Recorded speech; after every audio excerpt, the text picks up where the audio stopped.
This is the first ever step. The initial paper has been discussed today, and they will now finalize the paper on the basis of the discussions today. And there will be perhaps now a more intensive dialogue in terms of the nitty-gritties of doing it. We don't want to jump to anything without understanding the various dimensions of it.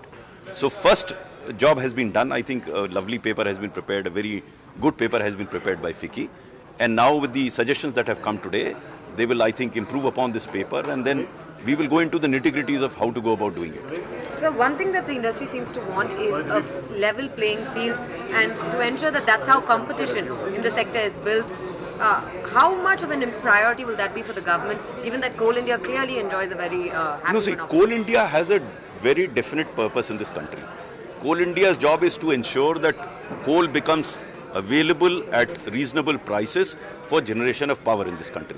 So that if you are thinking of level playing field between Coal India and others, I'm not sure whether that is the right way of approaching it.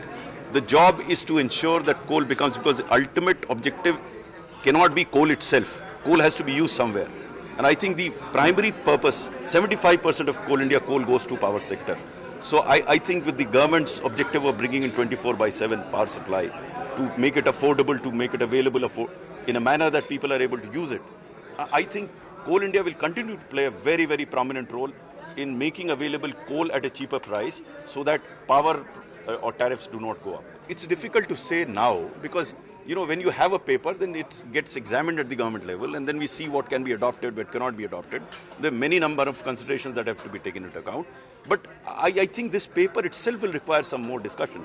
Find us on Facebook at facebook.com/ETNow, and don't forget to click the like button. You can also follow us on Twitter at ETNowLive. To stay updated with all our programming, hit the subscribe button on our YouTube channel by logging on to youtube.com/user/ETNow.